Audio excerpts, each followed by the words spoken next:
Assalamualaikum warahmatullahi wabarakatuh. Saya Lutfi Samratin Mawalina, NPM 1911-10251, dan dua rekan saya yaitu Ismail dan Fadila Regita Cahyani. Kami dari kelompok 2 dari kelas D, jurusan Pendidikan Guru Madrasah Ibtidaiyah, Fakultas Tarbiyah dan Keguruan, Universitas Islam Negeri Dadan Intan Lampung. Di sini kami akan mempresentasikan hasil diskusi kami tentang makalah psikologi pendidikan yang berjudul tentang perkembangan peserta didik.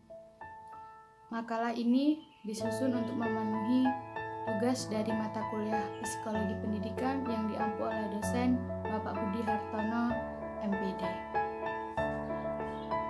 Baiklah, mengenai psikologi perkembangan merupakan salah satu lapangan dalam ilmu psikologis yang membahas tentang perubahan dan faktor-faktor umum yang mempengaruhi perubahan pada manusia, baik yang bersifat fisik maupun psikis, akibat adanya proses kematangan dan interaksi lingkungan. Nah, kita sebagai calon pendidik, kiranya kita dapat mengetahui dan memahami dari arti perkembangan peserta didik agar dapat mengembangkan potensi anak didik dan menciptakan generasi masa depan yang berkualitas. Yang pertama adalah A. Pengertian perkembangan. Dari beberapa pendapat para ahli, salah satunya adalah Hartina, di mana perkembangan adalah proses perubahan kualitatif yang mengacu pada kualitas fungsi organ-organ jasmania dan bukan pada organ jasmania tersebut, sehingga penekanan arti dari perkembangan terletak pada penyempurnaan fungsi psikologis. Proses perkembangan akan berlangsung sepanjang kehidupan manusia, sehingga inilah yang membedakan kalau proses pertumbuhan itu seringkali akan berhenti jika seseorang telah mencapai pada kematangan fisik. Dan dapat disimpulkan dari pengertian di atas bahwa perkembangan adalah proses perubahan kualitatif yang berfungsi untuk pencapaian penyempurnaan fungsi psikologis dalam menunjukkan cara peserta didik tersebut bertingkah laku dan berinteraksi dengan lingkungannya. Yang B adalah proses perkembangan peserta didik. Perkembangan merupakan proses-proses biologis, kognitif, dan sosio-emosional yang ketiga faktor tersebut saling berkaitan. Yang pertama adalah proses biologis, meliputi perubahan pada sifat fisik individu yang semakin bertambah usia akan mengarah pada kematangan. Contohnya jika di anak SD dia itu akan semakin tinggi dari usia PAUD. Nah, terus untuk proses kognitif meliputi perubahan pemikiran, intelijensi, dan bahasa individu. Dan yang terakhir adalah proses sosio-emosional meliputi perubahan pada relasi individu dengan orang lain, serta perubahan emosi dan kepribadian yang menyertainya. Interaksi ketiga faktor tersebut berlangsung sepanjang rentang kehidupan individu dan sebuah proses yang saling mempengaruhi menghasilkan periode siklus kehidupan manusia tersebut. Itulah tadi penjelasan dari saya. Akan dilanjutkan dengan pemateri selanjutnya. Assalamualaikum warahmatullahi wabarakatuh. Perkenalkan, nama saya Fadila Regita Cahyani, NPM 19111000082. Di sini saya akan melanjutkan presentasi dari kawan saya, Lutfi Samratin Mawalina. Di sini saya akan menjelaskan tentang faktor-faktor yang mempengaruhi perkembangan peserta didik. Perkembangan peserta didik ini merupakan hal yang penting untuk diperhatikan. Perkembangan ini harus berjalan ke arah yang lebih baik. Tetapi pada kenyataannya tidak semua perkembangan dapat berjalan dengan sesuai dengan dan optimal dengan apa yang kita harapkan. Ada beberapa hal yang harusnya sudah nampak, sudah muncul pada anak tersebut, tetapi di anak tersebut belum muncul nih, belum nampak. Hal itu dapat saya ambil contoh seperti anak usia 7 tahun, ada anak usia 7 tahun tetapi dia belum lancar dalam berbicara. Yang pada dasarnya harusnya sudah lancar diucapkan pada anak sebayanya atau anak di usianya. Ada beberapa faktor yang penghambat perkembangan peserta didik, yaitu yang pertama faktor yang berasal dari dalam individu, faktor yang berasal dari luar individu, dan faktor umum. Faktor yang berasal dari dalam individu yang bersumber dari setiap individu ini merupakan faktor yang tampak dan dapat dilihat. Sebagai contoh adalah pembawaan, sifat keturunan, dan juga sifat dorongan dan intrinsik. Lalu faktor yang berasal dari luar individu. Setelah mengetahui uraian tentang faktor penyebab adanya perkembangan anak, dan ada juga yang tidak kalah penting dan merupakan hal yang bisa mempunyai peranan besar dalam perkembangan anak, yaitu faktor-faktor dari luar. Faktor-faktor ini dapat dikatakan sebagai makanan, iklim, kebudayaan, ekonomi, kedudukan, dan lingkungan keluarga itu sendiri. Lalu faktor umum. Setelah kita mengetahui faktor dari dalam diri sendiri dan dari luar, ada juga salah satu faktor yang dapat mempengaruhi perkembangan anak, yaitu faktor umum. Faktor umum ini merupakan gabungan antara kedua faktor tersebut, dari luar dan dari dalam. Contohnya adalah jenis kelamin, inteligensi, kesehatan, dan ras. Selanjutnya ada fase perkembangan peserta didik dan tugas-tugasnya. Fase perkembangan anak usia dini atau anak SD. Perkembangan ini berkaitan dengan kepribadian yang terintegrasi. Anak sekolah dasar yang berusia di antara 6 sampai 11 tahun. Beberapa fase anak kanak-kanak tengah memiliki kemampuan dasar berhitung, menulis, serta membaca. Fase perkembangan anak sekolah dasar dapat dilihat dari beberapa aspek utama kepribadian individu anaknya itu sendiri, yaitu aspek fisik, motorik, kognisi, sosial emosional, bahasa, dan moral keagamaan. Yaitu faktor fisik motorik, pertumbuhan fisik anak pada usia sekolah dasar ditandai dengan anak yang menjadi lebih tinggi, berat, dan kuat dibandingkan pada anak waktu masih TK. Hal ini tampak pada perubahan sistem tulang, otot, keterampilan gerak. Anak lebih aktif dan kuat untuk melakukan kegiatan fisik seperti berlari, memanjat, melompat, berenang, dan kegiatan luar rumah lainnya. Kegiatan fisik ini dilakukan oleh anak dalam upaya melatih koordinasi motorik, kestabilan tubuh, maupun penyaluran energi yang tertumpuk. Lalu ada kognisi, aspek perkembangan. Kognisi ini merupakan perkembangan yang berhubungan dengan kemampuan kognitif yang dimiliki oleh anak, yakni kemampuan untuk berpikir dan memecahkan masalah. Anak usia sekolah dasar memiliki karakteristik berpikir yang khas. Cara berpikir mereka berbeda dengan anak prasekolah dan orang dewasa. Cara mengamati lingkungan sekitar dan mengorganisasi dunia pengetahuan yang mereka dapatkan pun berbeda dengan anak yang prasekolah dan orang dewasa. Teori perkembangan Piaget merupakan salah satu teori perkembangan kognitif yang terkenal. Dalam teorinya, Piaget merupakan anak usia sekolah dasar yang pada umumnya berusia 7-11 tahun berada pada tahap ketiga dalam tahap perkembangan kognitif yang dicetuskan, yaitu tahap operasional konkret. Pada tahap ini, anak dinilai telah mampu melakukan penalaran logis terhadap segala sesuatu yang bersifat konkret, tetapi anak belum mampu melakukan penalaran untuk hal-hal yang bersifat abstrak. Anak usia sekolah dasar akan mengalami perkembangan kognitif yang pesat. Anak akan mulai belajar membentuk sebuah konsep, melihat hubungan dan memecahkan masalah terhadap situasi yang bersifat konkret. Untuk itu, kita sebagai guru hendaknya dapat membangun suasana belajar yang konkret bagi anak sebagai guna memudahkan anak dalam berpikir logis serta dapat memecahkan masalah.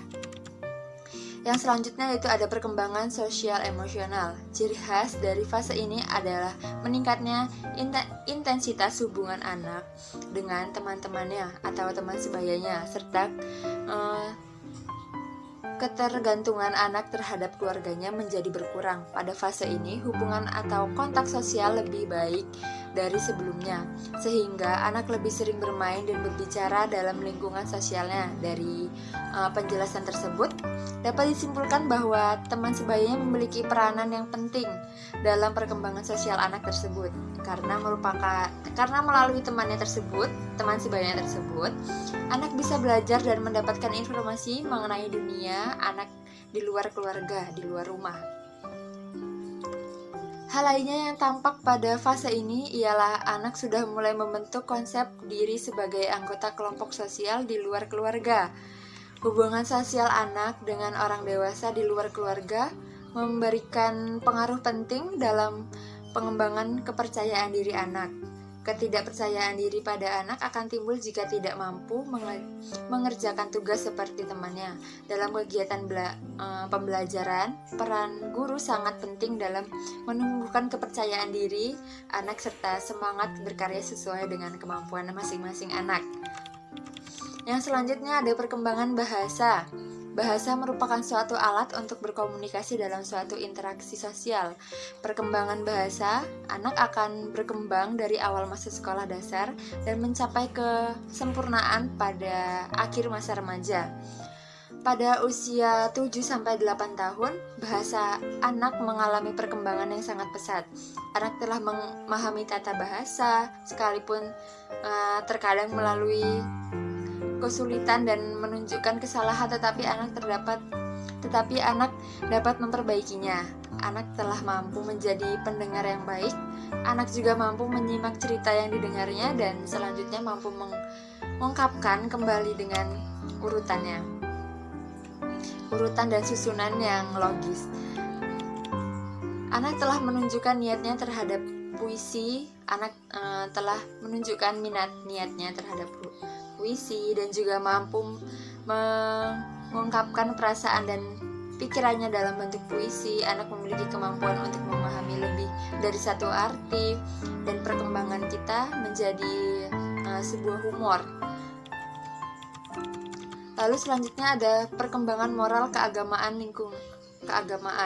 Lingkungan keluarga dan lingkungan sosial yang lebih luas di luar keluarga menjadi pusat dari pelajaran perkembangan moral bagi anak tersebut.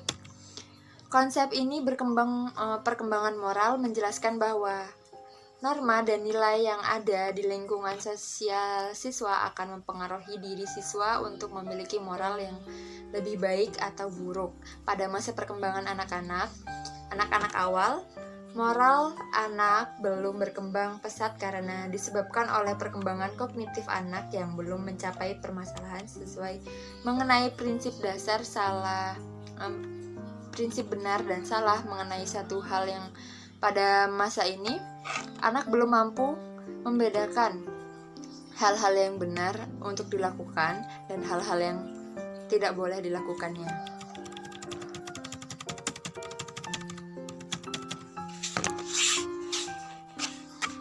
Lalu selanjutnya ada tugas perkembangan anak.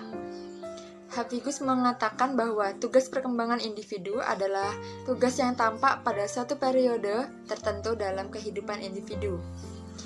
Keberhasilan akan dapat memberikan kebahagiaan serta memberi kemudahan dalam menjadi tugas-tugas berikutnya. Dan apabila gagal akan menimbulkan kekecewaan bagi individu tersebut. Anak yang berada dalam rentang usia 6-12 tahun pada hakikatnya menjalani tugas perkembangan berupa kemampuan-kemampuan yang harus dikuasai anak sekolah dasar. Yang pertama yaitu belajar keterampilan fisik yang dibutuhkan dalam mainan selama waktu ini anak belajar menggunakan otot-ototnya untuk mempelajari berbagai keterampilan. Oleh karena itu, pertumbuhan otot dan tulang anak berlangsung dengan cepat.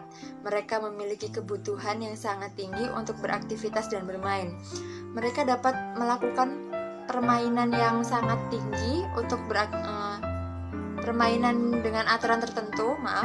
Makin tinggi tingkat kelas anak di sekolah, makin jelas ciri khas aturan permainan yang harus mereka patuhi. Lalu ada perkembangan sikap terhadap diri sendiri sebagai individu yang sedang berkembang. Tugas perkembangan ini anak sudah paham dan mampu mengembangkan kebiasaan hidup sehat dengan membiasakan diri memelihara kebersihan, kesehatan, dan keselamatan diri sendiri. Lalu ada berkawan dengan teman sebaya. Dengan masuknya anak ke sekolahan dan menuntut anak untuk melakukan interaksi sosial dengan teman sebayanya. Anak usia sekolah dasar hendaknya sudah mampu berteman dengan orang lain di luar lingkungan keluarganya, khususnya teman sebayanya sebagai bentuk interaksi sosial. Selanjutnya ada belajar melakukan peranan sosial sebagai laki-laki dan wanita. Pada usia 9-10 tahun, anak mulai menyadari peran sesuai dengan jenis kelaminnya. Anak perempuan melanjutkan tingkah laku sebagai perempuan, demikian pula sebaliknya anak laki-laki melakukan perannya sebagai laki-laki. Pada masa ini, anak sudah menunjukkan keterkaitan terhadap suatu dengan jenis kelamin mereka. Misalkan anak perempuan yang sedang senang bermain boneka dengan anak perempuan lainnya, dan anak laki-laki yang bermain bola dengan teman-teman sebayanya atau teman-teman lainnya. Selanjutnya ada belajar menguasai keterampilan dan dasar membaca, menulis, dan berhitung. Masa ini anak sekolah dasar sudah mampu untuk membaca, menulis, dan berhitung. Karena perkembangan kognitif dan biologis, anak sudah matang untuk bersekolah. Maka anak telah mampu belajar di sekolah dan anak sudah mampu mengenali simbol-simbol sederhana seperti angka 1, angka 2, angka 3, lalu abjad, ABCD, begitu. Lalu ada perkembangan konsep yang dibutuhkan dalam kehidupan anak. Pada masa ini anak hendaknya mempunyai berbagai konsep yang diperlukan dalam kehidupan sehari-hari seperti konsep warna, konsep jumlah, konsep pertandingan, dan lain sebagainya. Lalu selanjutnya ada pengembangan moral, nilai dan kata hati pada anak sekolah dasar. Hendaknya diajari mengontrol tingkah laku sesuai nilai dan moral yang berlaku. Anak hendaknya dapat mentaati peraturan, menerima tanggung jawab, dan mengakui adanya perbedaan antara dirinya dan orang lain. Selanjutnya yang terakhir ada mengembang sikap terhadap kelompok dan lembaga-lembaga sosial. Anak telah mampu belajar untuk menyadari keanggotaannya dalam keluarga dan masyarakat sekolah. Anak harus belajar mentaati peraturan-peraturan yang ada dalam keluarga dan sekolah. Sekian dari saya. Selanjutnya akan dipresentasikan oleh kawan saya, yaitu Ismail. Silakan Ismail. Prinsip-prinsip perkembangan. 1. Perkembangan fungsi-fungsi jasmaniah dan fungsi-fungsi rohaniah berlangsung dalam proses satu kesatuan yang menyeluruh atau integral. Prinsip ini sering disebut sebagai hukum kesatuan organis atau fungsional. Prinsip ini berarti bahwa organ-organ atau fungsi-fungsi itu proses perkembangannya bukan secara sendiri-sendiri, terpisah satu sama lain, melainkan satu dengan yang lain saling berhubungan dan bahkan saling ketergantungan. Perkembangan fungsi pikir misalnya pasti tidak dapat terpisahkan dengan fungsi ingatan, fungsi fantasi, fungsi motivasi, dan sebagainya, dan juga tetap berhubungan dengan fungsi organ-organ jasmani. Yang kedua yaitu setiap individu memiliki kecepatan sendiri-sendiri dalam perkembangannya. Prinsip ini mengandung bahwa perkembangan antara sejumlah anak tidaklah sama, belum tentu sama pula tingkat perkembangannya yang dicapainya pada suatu saat tertentu, baik pola perkembangan seluruhnya maupun dalam aspek tertentu dari perkembangan itu. Dengan kata lain, senantiasa terdapat aspek tertentu dari individual dalam proses perkembangan anak-anak. Prinsip ini disebut juga dengan hukum tempo perkembangan. 3. Perkembangan seorang individu, baik keseluruhan maupun setiap aspeknya, kelangsungannya tidak konstan, melainkan berirama. Perkembangan itu kadang-kadang cepat, kadang-kadang lambat, atau mungkin berhenti untuk beberapa waktu. Yang keempat yaitu proses perkembangan itu mengikuti pola tertentu. Prinsip ini menyatakan bahwa setiap aspek perkembangan kelangsungan mengikuti aturan yang relatif tetap, sesuai dengan perkembangan itu sendiri. Misalnya, perkembangan kecekapan berjalan, dimulai dengan berdiri sambil berpegangan tangan, kemudian berdiri tanpa berpegangan tangan, berjalan sampai terjatuh, kemudian jalan seperti biasa.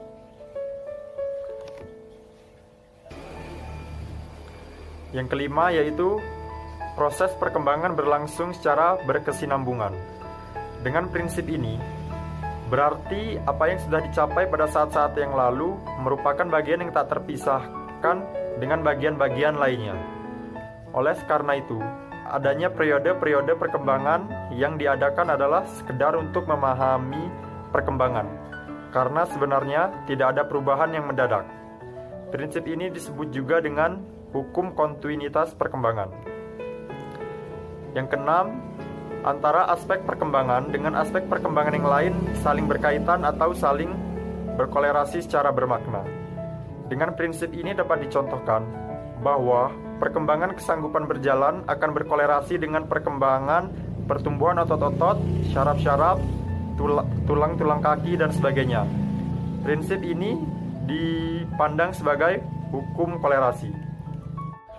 Yang ketujuh yaitu perkembangan berlangsung dari pola-pola yang bersifat umum menuju pola-pola yang bersifat khusus. Prinsip ini pada dasarnya menyatakan bahwa perkembangan bermula dari globalitas, yang dengan melalui proses berangsur-angsur semakin muncul perincian-perincian yang semakin beraneka ragam. Dengan kata lain, perkembangan ini disebut menuju diferensiasi. Oleh karena itu disebut juga dengan hukum diferensiasi. Demikian presentasi dari kelompok kami. Kurang lebihnya kami mohon maaf. Kami akhiri. Wassalamualaikum warahmatullahi wabarakatuh.